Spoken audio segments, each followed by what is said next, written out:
In today's tutorial, I'm going to walk you guys through the basics of how to resolve if the dynamic refresh rate or DRR is not supported on your Windows 11 or Windows 10 laptop, tablet, or desktop computer. So a few different options here to take a look at would be to update your graphics drivers. So if you open up the search menu and search for Device Manager, best result, you come back with Device Manager here. Go ahead and open that up.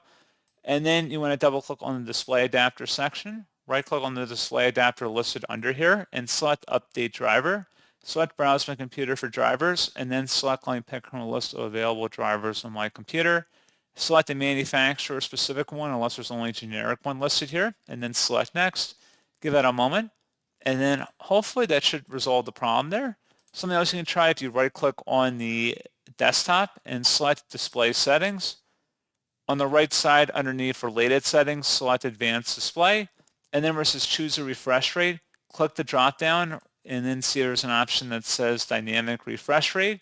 You want to go ahead and try turning this off if it's presently on and see if that is able to resolve the problem. You may also want to verify your monitor's capability, so looking up the instruction manual for your specific make and model. Make sure your monitor actually supports high refresh rates such as 120 hertz or higher, and that you're using a capable cable such as an HDMI or DisplayPort that's capable with it, because not all older cords will support that higher refresh rate, and neither will the monitor if it just doesn't support it. So you'd have to take a look on that on your end. And that's pretty much it. So as always, thank you guys for watching this brief tutorial. I do hope that was able to help you out, and I do look forward to catching you all in the next tutorial. Goodbye.